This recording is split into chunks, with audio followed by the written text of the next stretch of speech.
I'm here at the wonderful, illustrious, legendary Monarch Theater. I'm here with the same, I would say, the same type of respect. Illustrious, legendary, mayor of, governor of, the one y'all motherfuckers hate. He's popping numbers.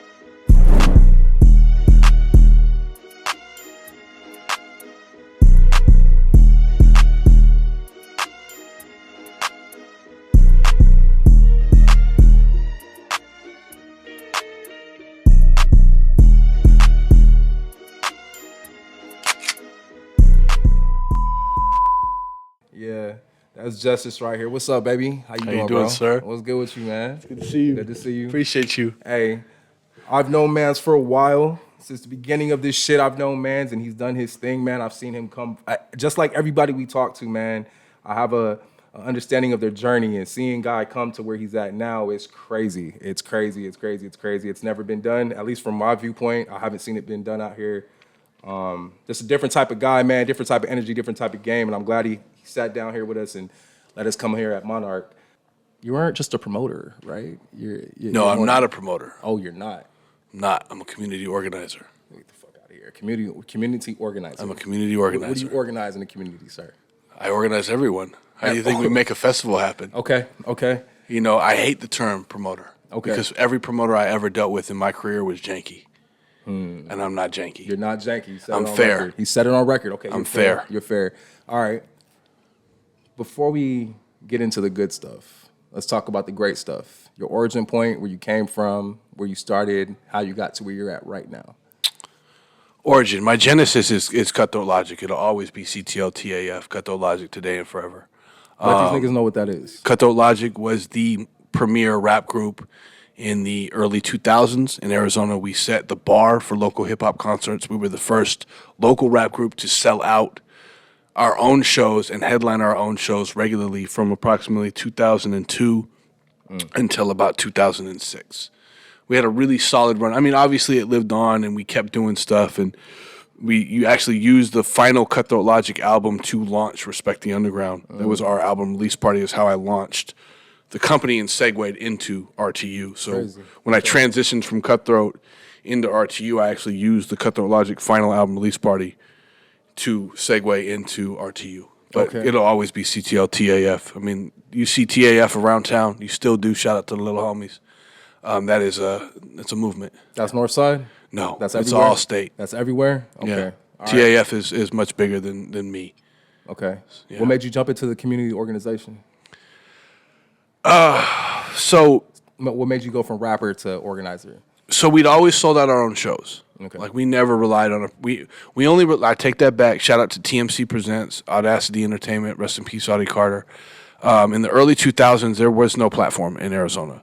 There really weren't even any venues that accepted, local hip hop at all. Facts. And we sold out our own shows for an extended. Every show we ever threw that Cutthroat headlined was a sold out concert, and I learned the process from that.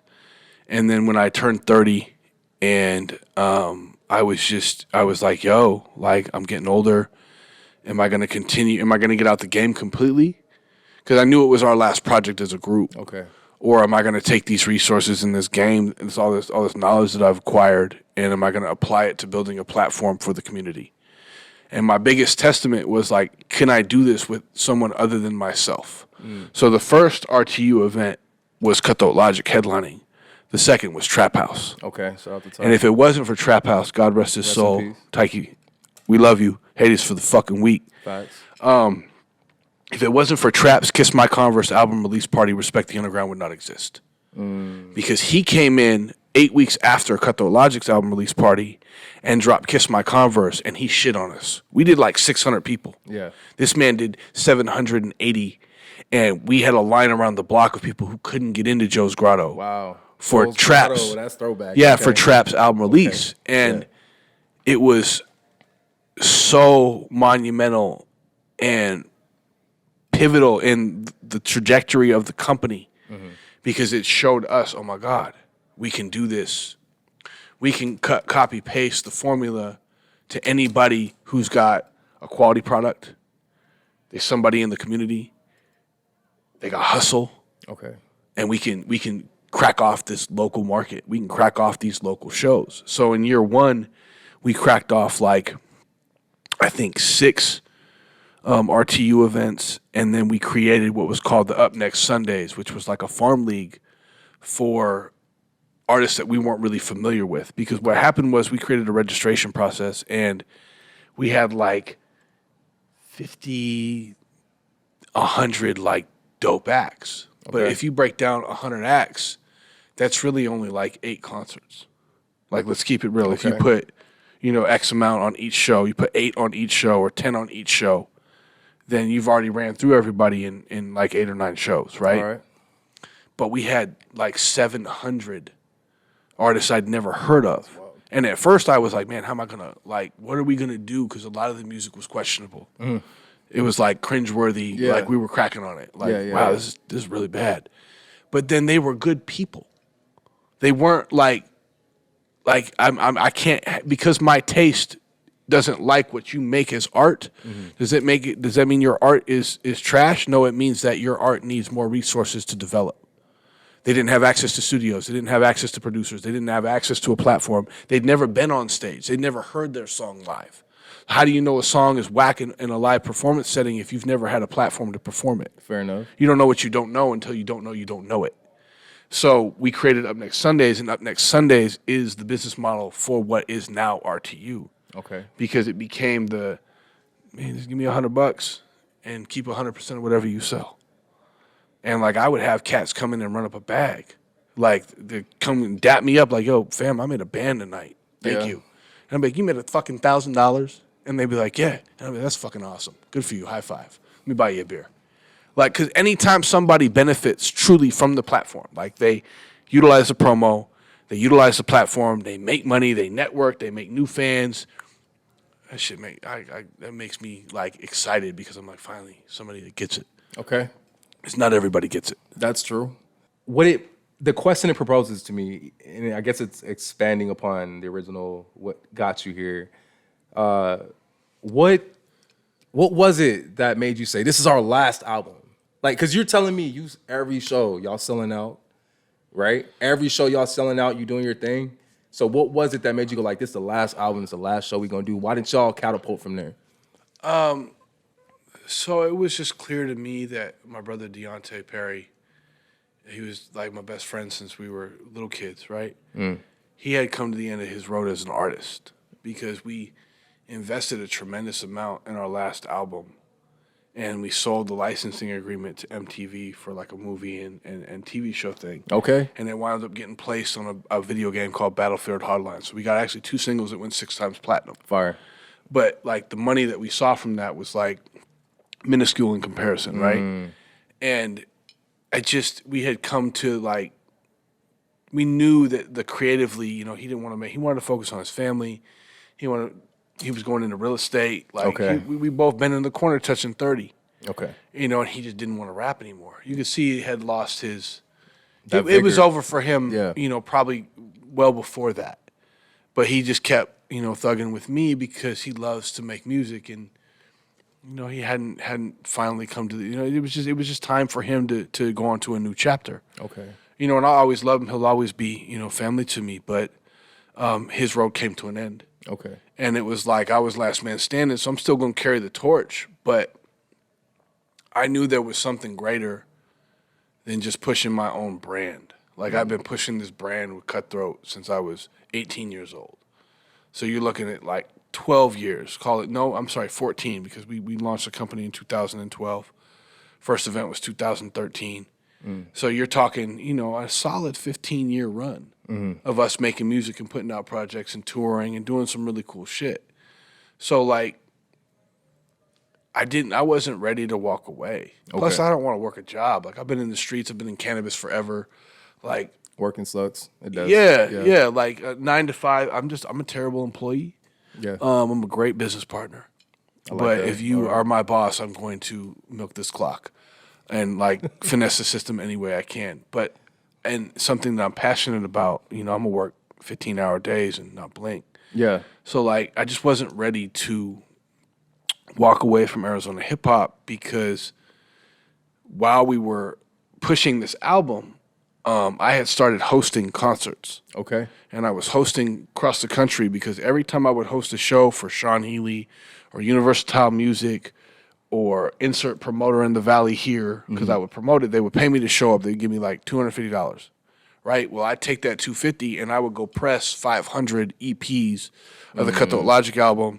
I would go pull up on Bobby Fresh, my sponsor at the time, the clothing line I was working with, and I'd get a stack of T-shirts this tall, and I'd go host these shows and just give away T-shirts and CDs. Mad merch. Okay. Because that was how I realized that I couldn't perform every week in the Valley to promote this album, but I could host every single week and create and touch new fans, new market, right? Yeah. So I distributed we probably pressed up 15, 20,000 CDs over the course of this year. And all these shows I'm hosting, I'm noticing one common factor. It didn't matter if it was Exhibit, Cameron, Joel Ortiz. It didn't matter who the national act was that these artists were opening for. 30, 40 people would come see this opening act. They'd be in the front row. They'd throw their hands up. They'd pay $40 for a ticket, right? And as soon as that local act was off stage, 80 to 90% of those people would leave. They wouldn't stay for the headliner. Wow. Okay. They're not going to stay for Exhibit. They're not staying for Cameron. In fact, they don't give a fuck. They came to see their people. And this was the same in L.A. Okay. It was the same in San Diego. It was the same in any city that I went to hosting. I would see the same thing. There's more local rappers in these cities and people who want to support them. They're paying $40 to see a national act that they're not sticking around for. You found that market. So imagine you see that. If they're willing to pay $40, I bet you they'd be willing to give $10 for a mixtape with all the artists. So what I did to unify everybody that was on the bill for the first 5 years of RTU, if it hadn't been for DJ John Blaze, RTU wouldn't exist. Respect to Because Blaze created a mixtape for every single concert for the first I want to say it was the first 4 years that we would create a mixtape, and we would even host it, and we would shout the artists out, yo, December 12th, RTU Volume 19, and then we'd shout the name out, right? But these were real CDs. So you pay $10, you get a ticket to the show and a CD with everybody on it. Okay. So the mixtape would bring all the artists kind of together because now they're promoting each other. Yeah. And they could sell them. Go out and hustle these mixtapes. Okay. So I knew if we could create enough value behind a local platform that people weren't afraid to spend money to come and support their neighborhood hustler, their neighborhood hero. So why do you think it's that? And it's this. What's dope about this is that a lot of people don't know they think they know, but they never really hear it from you, what you had to do to get to where you're at. Because I know, I've heard a story that you had to clean Joe's Grotto's bathrooms to make shit happen so you can get. I clean this room every single Arizona Hip Hop Festival. I mop this floor. I clean behind this bar. I move shit around. I'm the first one here. I'm the last one to leave, and it'll probably always be that way. People don't see that, right? So another thing that I'm seeing that they don't see, and I'm just from the outsider viewpoint, and I've been in this position before as well. You saw the need for someone to provide a platform for a market that's not being looked at, right? So why do you think the artists don't see the same value in what you're providing?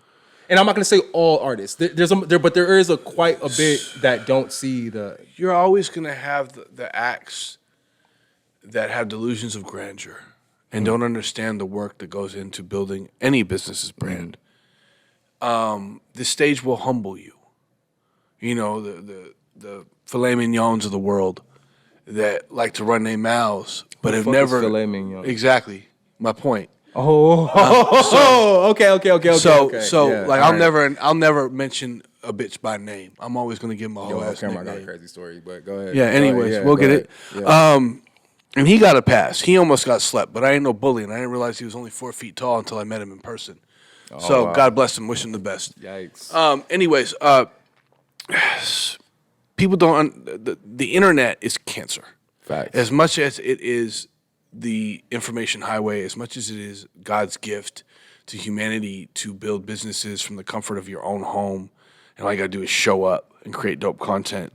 It is also a cancer to artists who don't understand the punk rock, hip hop, grassroots tactic work ethic of shaking hands and kissing babies and building a network and being personable and not being a dickhead. Like nobody owes you anything. Nobody fucking knows you to begin Yeah, with. nobody owes you anything. Nobody knows you. You make dope art. That's rad. So did Picasso. You know what I'm saying? But nobody cared until he died. So let's like really put this in perspective. Are you willing to go out there and meet people and attend other people's events and shake hands and network and say, hey man, check out my shit? Or hit somebody in a DM and be like, yo fam, I fuck with your shit. Check out mine. All these artists just want something, but they don't ever want to share somebody's shit. Yeah. They don't ever want to show up and buy a ticket. Like if I see anybody promoting their own event, I bang their DM, yo, what's up? Hit me with that ticket link. I buy 2 tickets. I don't always get to go. Yeah. But it's the principle of this man put his nuts on the line. He dropped his nuts. He stepped up. He put up the money to execute an event. He may or may not win. Like, support that man. Yeah. Like, there's a lot of community-orientated, like, things that people just can't, they don't have the bandwidth to grasp.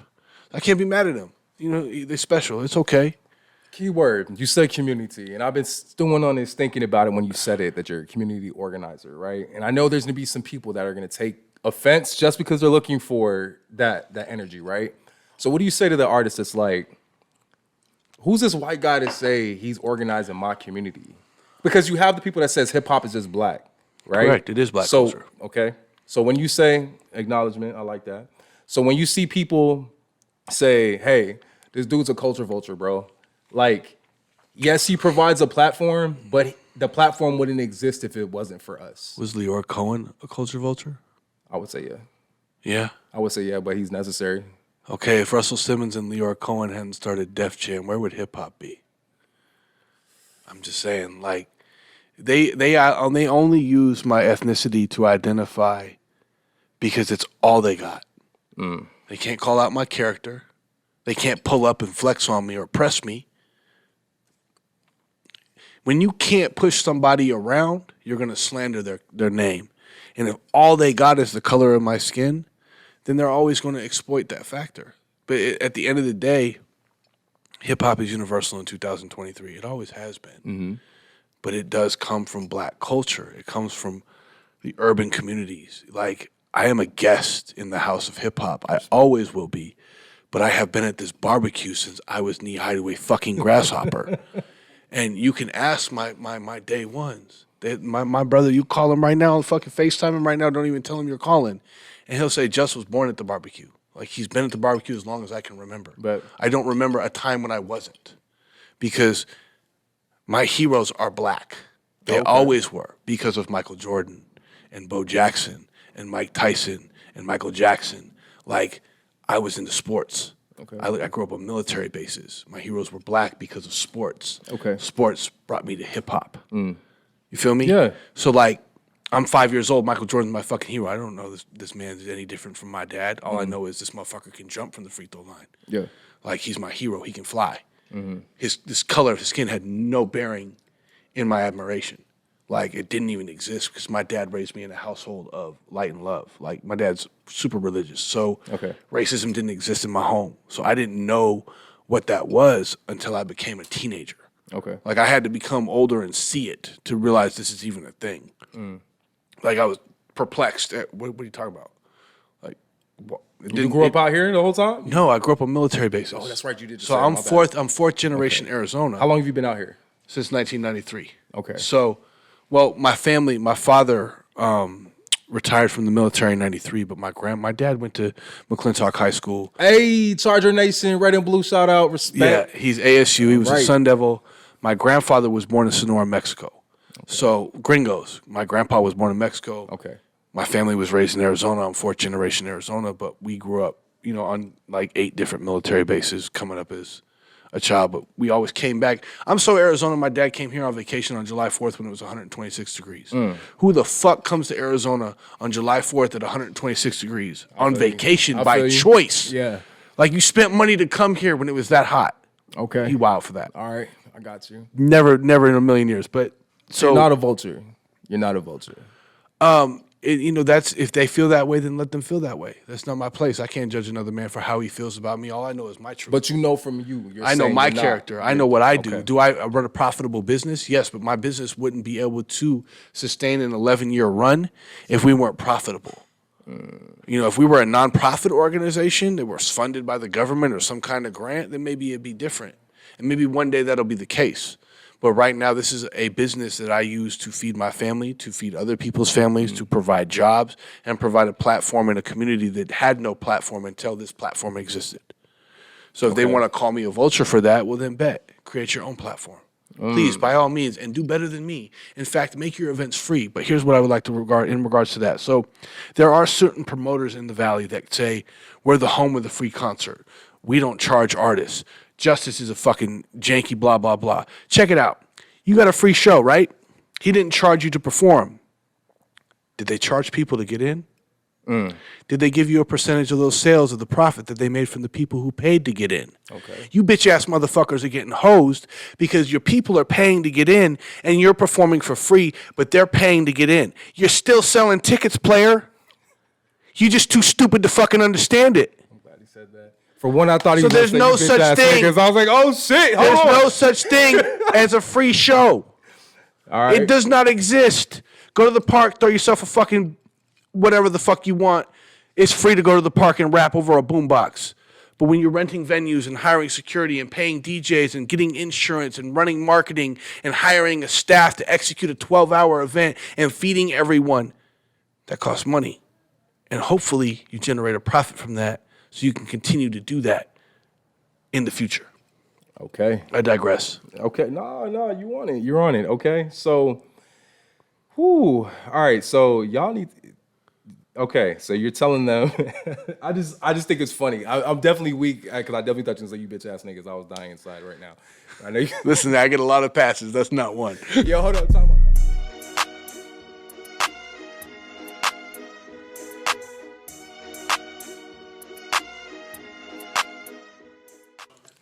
All right, I mean, yeah, that shit crazy. Like, you got y'all throw a free show and do all of that great stuff, but what are your artists retaining from that show? I understand that. I've done a few shows where maybe it's not packed. There's no such thing as a free show.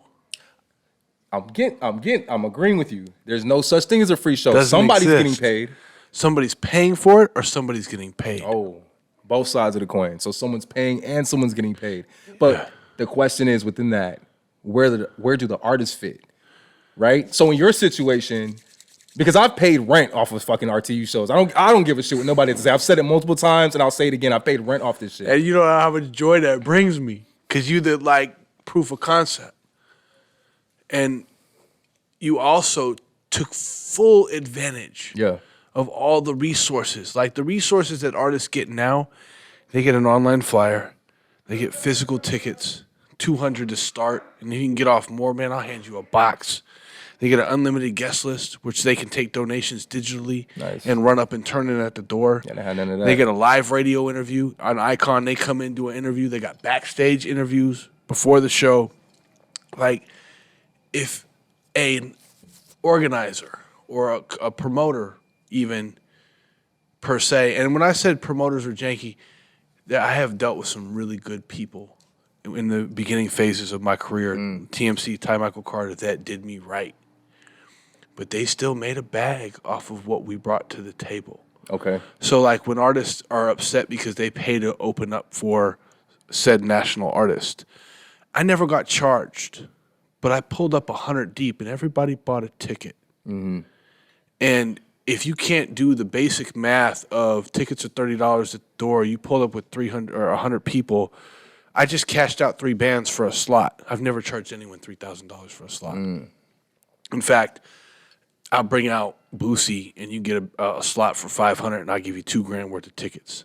Because do you say it's pay to? Because when I was younger, I used to think it was pay to play, but it's not. No, it's not pay to play. It's pull your weight. It's eat what you kill. Make sure you clean your plate. Because Ticketmaster is buying tickets from Correct. the venue to sell. Live Nation is buying tickets to sell. I mean, or buying an agreement to sell tickets on behalf. You have but to. the artists still have to sell tickets no matter Correct. what stage they're at. So Polestar is a national website. Okay. If you're a national act, your Polestar rating or value is 50% of your general gross, right? So if Madonna grosses $1 million every time she plays a concert, her booking fee is $500,000. Wow. Because your booking fee is typically 50% to what you gross on average. Wow. Okay. So me being Cutthroat Logic, we would gross an average of 500 people at $20 a ticket. We'd make 10 grand. If you want to book me in Phoenix, I'm $2,500. Okay. To show up and rap. That's 25% to my average gross because I knew that I wasn't going to give them the full court press. Okay. Right? Okay. I was going to give them whatever, and that's a fair rate. We got it. Did we get it very often? No, but I'll book my own show. If you can make $2,000 on your own show, you don't need us. You don't need RTU. You need to call a venue, rent that bitch, and throw it yourself. Facts. Call AZ Way Too Active. Cost you a rack. You keep 100%. Holla at De La Prime. Skirt.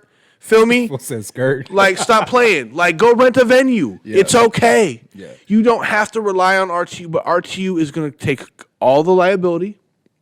We're going to handle all the light work. We're going to cover everything you need, and all you got to do is promote and show up and rap. Stop playing with me. Nobody ever did that for me. You got that from Ashley? That stopped playing with me? I might have. We definitely talk a lot. So, but who knows? I Yeah, love I'll that. fuck with Shout you, out bro. to DJ Aw. Shout out to Aw, man. That's my little sister. Whatever. She's incredible and she's come so far. Yes. Everybody at RTU, the entire team on Icon, from what Blaze is a legend, and Arizona is going to miss him dearly when he is gone. I can't even picture He built that. an I can't picture entire that. radio station with a 100% independent playlist. And we've had a brick and mortar radio station for 7 years that plays nothing but independent music. And you hoe-ass motherfuckers don't take full advantage of it. You fucking flabbergast me. It makes no sense. I showed up to my first radio interview in 2004 at 4 in the morning on Power 92.3 with Squeak Boogie and Matlocks, my OGs in radio. They played my first record. How many people do you think were listening to the radio at 4 in the morning? Nobody. My point. This shit is on a Wednesday night at 7 p.m. and all you got to do is share a link. Anybody who undervalues or doesn't appreciate it, I feel like maybe they just don't have the level of intelligence capable to grasp the concept of value. Everyone's not built for this shit. No, this ain't for everybody. And unfortunately, it's just the way it is. And I don't judge nobody for not getting it. This ain't for everybody. Nobody, it looks like work. They don't want to show up and work. Yeah, from the outside, it doesn't look like they that. want to be until you get treated in like there. the princes of Munda and have Yeah. fucking flowers thrown at their feet and fuck out of here, man. Yeah.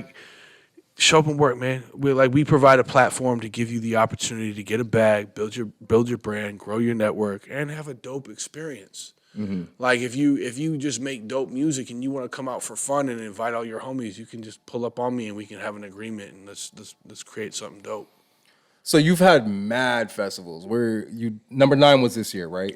This was the 9th annual, yes. That's crazy. I think Year 10 will be the last Arizona Hip Hop Festival. Oh wait, This is the final hold on. festival. Step up. Say it again. The 10th annual Arizona Hip Hop Festival is the final festival. We will, the brand, the Arizona Hip Hop Festival will come to an end. So, damn, no more yearly festivals. So wait, there has to be a supplement. There's something else coming. Nah, stop playing. I don't know. You don't know yet? I don't know, man. We've got a lot of opportunities. I think in order for people to appreciate things, they need to feel the absence. And I think that if we even took 12 months off, the city and state wouldn't know what to do with themselves. So this is the Mad last. Pizza this shows. Is Mad Pizza Maya's parlors. Bar and Grill. Yeah, it's going down. Enjoy that soda machine Don right next Stubbs to your back in mic. business in this motherfucker, yeah? Yeah. But anyways, you know what? And I don't disrespect anybody that throws shows at pizza parlors in Mesa because they're necessary. In order for you to value RTU and what we provide, because one day this venue is not going to be here. Look how hip-hop this venue is. This venue is covered in... Go ahead and pan that motherfucker. This venue is covered in graffiti. It's it's as hip hop gets. And one day we're gonna look back on this and be like, damn, that was dope. Yep. I wish we would have taken more advantage of what they So offered. I got questions for you within the future though. So it's done. So you don't know you don't know what the next step is, right? So, but wait, where do you see? You say people might miss, or people are gonna miss it. People need to have absence to be fun. Where do you see this shit going? Where do you see Arizona rap? Because me, as a hater, I'm like, I don't know if anybody's making it out of here all the way. And I've been doing it for a minute. I don't know. I mean, you've had a lot of But success all the way. stories. I'm talking like, Yeah. Zach made millions. Futuristic okay, made millions. that's the bar. But I'm saying past that. Up So there. I pray every day for a top 100 record, a top 10 Billboard platinum record, because the day that we get our Nelly It's over. record, Yeah. the way that he put St. Louis on, I use him as an example because nobody gave a fuck about St. Louis until Nelly. Never thought about that. Yeah. So like, and I'm not a Nelly fan, keep it real. But Nelly's a diamond rap artist that came out of St. Louis, and the city ain't never been the same. Yo, he headlined at Fair and Chandler last year, or maybe the year before that. I went, knew one song. I'm telling you, the entire crowd, all white people, knew every all song. the B-sides, every single lyric. So that's what happens when you go diamond. White people buy your music. And I can say that endearingly. You heard it from the source. Yeah. So I'm dead. we need a platinum record. We need somebody to create a platinum. And Blaze is pushing the envelope, man. Like Antonio, Southwest Alliance DJs will be out in Denver next week for the music conference that they're throwing, and we'll be speaking about the Arizona Hip Hop Festival. What do I see in the future? What I would like is I would like to take this circus on the road. I would like to take the Arizona Hip Hop Festival format to Denver, to Salt Lake, to San Diego. And we do have some irons in the fire. You know, is it the last festival? Yes, it's the last festival in Phoenix. It's the last Arizona Hip Hop Festival.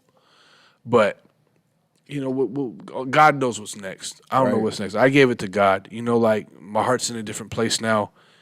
You know, shout out to Impact. Like, we're consciously in a different place. So where we're gonna go with this is just put it in God's hands. Wherever God guides me is where I'm gonna go. It's a good thing to do. Where do you what is your, how about this? What, out of all the hip hop festivals, what was your favorite? You gonna say the first one? No, Okay. the first one was a nightmare. But the first one made it possible. I don't have a favorite. Like, Really? we talk about this, and because every year was monumental in some accord, right? So year one, we popped our cherry, and we proved to the world it was possible. In year two, we brought out No Limit. Stop playing. Like, Master P, No Limit, walked through the festival. Like, I manifested that by writing it on a whiteboard in 2012, and it was a running joke in my office that when we partner with Master P, this is who we gonna sign. We're gonna bring him out to the festival. Blaze thought it was a joke. Bag of tricks. Everybody, when we partner with Master P, and I'm like, yeah, because I used to say it as if it was already so. Manifestation. And we said it as a joke. Like, it became a running joke. It was never a joke to me. It was written on the whiteboard, partner with Master P 2015. Okay. In 2016, I partnered with Master P, brought him out to the second festival. So that, to me, was manifestation. That, to me, is the greatest moment in my career because I signed my deal with Master P. It was what I always wanted to do as an artist, but I signed a label deal. Okay. And we put somebody from Arizona on. Yeah. Who they are now, nobody knows. Nobody really cares. Life's a bitch. But then you have year three with Hip Hop Day with Mayor Stanton, which is like, are you kidding me? We're Yeah. in City Hall. We got year three. Like, this is crazy. This really happened. Like, we have a state-recognized holiday that is now acknowledged every year in City Hall. That's crazy. Yeah. Man, I cried. Like, I dead ass cried tears of joy when we fucking did that. That was amazing. But then you have year four where we shut down an entire city block. And we nutted up on Live Nation like, yo, we need 2 days next year. And they were like, you ain't ready. I said, cool, I'm out. Mad at me to this day. God bless him. Eric, I love you. Thank you for putting me on. We don't need you no more. Yo, Eric. I didn't say to Eric, I might need you. Nah, he good people. He good people. If it wasn't for that man, I'd have never had Comerica Theater. I'd have never had the backing of Live Nation. I'd have never gotten an 80-20 dick in my ass. Like, high key, we funded that whole thing and walked away with almost nothing every year. The festival was not profitable until the pandemic. That's year, what was this? Was that no overhead at that point? Yeah, because there was no overhead. It was a pandemic. Everybody was scared to go outside. Yeah. So, like, year 5, we expanded to a 2-day, shut down the entire city block around this venue. Juice with the city. Shout out to my sister-in-law, Dorina Bustamante. If it wasn't for her, we couldn't have shut down an entire city block. Respect. We dropped $165,000 in production to produce it. And I took a $50,000 loss on the chin. That to this day is my favorite festival that shut down a city block. Even though I took died it over that 50,000. That's crazy. Oh my God, Okay. my low key, my ex-wife never forgave me. Like, I heard about that shit. In I 2 lost years, a year's salary. I worked for 6 months, 12 hours a day to lose 50 grand. And I took it like a champ, and people called me a millionaire after that festival. They slandered the fuck out of me after that festival. And was that the one where you debt. niggas was throwing money? Or was that 2 years ago? No, I threw money in May. That was this year? That was last year? That was May of last year.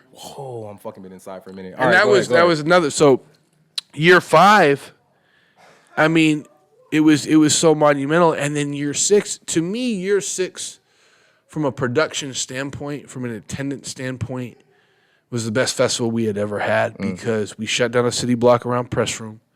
We put a stage in front of the 911 operator unit that stage alone cost like 40 bands. Yeah. And we had 17,500 people over a 2-day span. That's Futuristic wild. headlined. Between the sheriff's office and county jail, I threw a hip hop festival. Suck my dick. Hey. Year 6 is my favorite from production, Yeah. from a production standpoint. But here's the nightmare that year 7 was. So we had $250,000 of sponsorship checks secured in December of 2019. I was going to throw the biggest Arizona hip hop festival to date. We had Tech Nine as a headliner. We were going to do a full Strange Music lineup because of Monster Energy coming in as a title sponsor. Tech Nine is a Monster Energy artist. Okay. Monster Music. We were going to put up $250,000 What a mercy. on the AZ Hip Hop Fest. And I was walking on cloud 9. You touched a quarter with your hands? No, I had checks That's secured. crazy. That's still like crazy. I had sponsors that had signed 2-year agreements. Okay. From 2019. Select was committed for $100,000. Events.com was committed for $25,000. Monster Energy was committed for a sizable amount. Like, the list goes on. Yeah, like, yeah, yeah. sponsors were like, sign us up. Okay. When's next year? And we were like, shit. We just handed them a date. They We seen were that like, bet we're ROI. in. They seen that return, bro. So I really thought I was going to finally have a profitable festival in year 7, which we did. Okay. But we lost everything. I lost everything. My mother of my children, she wound up leaving in the pandemic. The company was basically belly up because of the pandemic. Like, we couldn't throw events. So what we did is we pivoted and we launched our Roku channel. And we filmed a virtual festival, which we threw here. It was about 500 people. And if you were scared to come outside, you were not here. We were here, popping bottles, blowing L's, performing. About 500 people showed up. But that was the first festival that generated a profit Okay. in year 7. And then year 8 was like, everybody was still scared to come outside. They had just lifted the ban of events. And we had, I believe, 75 acts from all over the country fly out because a lot of the country was still shut down. Okay. So we had cats coming. We had a cat flew from Puerto Rico. We had a cat coming from upstate New York. Like, I remember they were all over the country, like, flying out. Crazy. Because they couldn't even go outside. Yeah. They weren't even allowed to, like, do anything. It was like ghost towns in the towns they were coming from. And they're coming out here, and we're, like, outside blowing L's, like, popping bottles.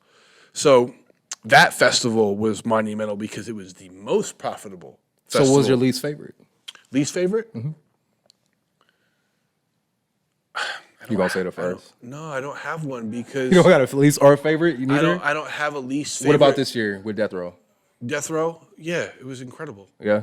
Game changer. Like, Def Jam came out, Shade 45 came out, Death Row came out. All positives. Like, we brought out labels, we brought out influencers, we brought out. So this year was a nightmare in itself because when we were opening, Literally, there was the most rain that had ever rained in the history of Arizona. Ooh. Did you hear that? It was pouring. It was pouring. Yeah, somebody do it. Somebody just crashed? It happens all the time. Oh, shit. Go ahead. It's pouring, and there's a fucking parade literally walking around this venue. So you can't pull in to set up Okay. because I have a parade around my festival, and there are police barricades. Okay. So that was a nightmare. But and the rooftop stage at Bar Smith flooded. Obviously, that sucked. Yeah. And was extremely unfortunate. But the show must go on, and that is the motto. We live by it. I will never collapse under the weight of my own ambition, and we're gonna continue to do dope shit as long as it is what God wants. And when God is like, "Yo, this is over," it's over. Yeah. And I'm not arguing. Yeah. But yeah, I don't have a least favorite. I mean, the first one was a logistical nightmare. That was such a hard learning lesson, and so many people were angry with me because I just didn't know how to manage 3 stages and 110 acts. Time-wise, I didn't know how to time. I didn't know we needed a stage manager. The first festival created the position of a stage manager. Yeah. And if you run a concert of And that's any the worst size, fucking position at any show. being a stage manager sucks. Yeah. But if you're good at it, you can make it fun. And it's not as miserable as it. But no, it's fucking miserable. But it's necessary in order for an event to run smoothly. So God bless to my stage managers. I don't know what I'd do without. I know what I'd do without you. I'd shoot myself. Unfazed. God loving and unfazed. I like that shit. So what I really wanted people to get a different, and honestly, I'm not gonna even front. The image of you is aligned with how you present yourself. And I know people are like, well, isn't that the image? But it's not. Okay? You can present yourself a certain way and people like take it a different way. Your image and your presentation are aligned. Okay? And that's something I've never spoken to you, like I said earlier before off camera, I've never spoken to you like as man and man. We spoke as fucking, what do you call it? Community organizer and rapper. So Artist. You're an artist. we're getting there. Yeah, thank you. Dude, thank you make you. art. Respect. You heard from the guy. You heard Bars. that. From the guy, you heard that. He doesn't suck. From the guy, you heard that. All right, so respect, bro. Respect. I fucking appreciate you. I really thought I was trying to see if you're gonna hit on one of your festivals. You don't even hit on the shit you do. Why? Because I'm blessed every time I do it. Like every single festival, I choke back tears of joy because once again we did it. Because they said it couldn't be done, and one day I'm not gonna be able to do it anymore. And you're gonna miss it. People gonna miss it. They're gonna miss the fuck out of me when I'm gone. Facts. And that's okay, because hopefully somebody gonna come up behind me and soak up all this game and drop their nuts and do something similar. I hope they do. So what's your advice for the next artist coming up, the next organizer coming up? What do you have for them? Go to college, get a job. Yes, sir. Focus on your family. Guess who enrolled back in school to get that master's? Man, but no, find your purpose. Yep. Find your walk in purpose. Find your faith. Yep. And with purpose, with faith and purpose, and just like you can't lose, man. And if you lose sight of that, then it's over for you. Like stick a fork in them, it's a wrap. But as long as you sustain that, what we do is a blessing, and that's why I can't hate on that. And what you said about my being aligned, it means a lot to me that you say that, because every day I battle demons in an attempt to maintain that integrity. You know what I'm saying? Because you feel me? Yeah, it should be like A whole lot of this, and very few people got a set of these. Yeah. But it takes everything in my soul to not take it there. And a lot of these dudes, they get away with murder because they know that they can speak on it and they're not going to get no backlash. They're not going to be held accountable. Yeah, for sure. But so many people have, it's when y'all going to learn? Somebody have a bad day, you might pass that bad day on. And I'm just grateful every day I don't give in. And I just, I'm just blessed to be doing this with Blaze and the homies and still doing what we love and not having to go to a job. I can't wait for the festival. The 5 festivals that we're throwing this year and what we're going to do in December, and just the relationship with Def Jam, having Def Jam, they break an artist in the market. They're interested in artists in the market. So you're bringing Def Jam out here to see people from Arizona? I picked up Def Jam from the airport and we rode around the city bumping nothing but Arizona hip-hop. Okay. That was a dream come true. Okay. I couldn't believe it. I couldn't fucking believe it. My whole life, I've wanted to pitch Def Jam what I thought would be me. And I played everybody else. Shit. Because I just want to see somebody get picked up and get the machine behind them and get a real bag. Like, there's so many artists that deserve a shot. But for whatever reason, I don't know if there's a voodoo curse on Arizona or what it is, but it hasn't happened yet. And it will. I'm patient. And when it comes, we're going to look back on these moments and be like, we helped cultivate that. Okay. And that's, to me, I'm good. I'm out. Respect. No pun intended. Yeah. That's it. The underground. Hey, man. I'm Corey Southwest. This is Justus, RTU, that guy. All right? We got Verse behind the camera. We're being honest, transparent, letting y'all know what time it is. And I'm still that nigga. He's still that wigger. We out of here. Hey.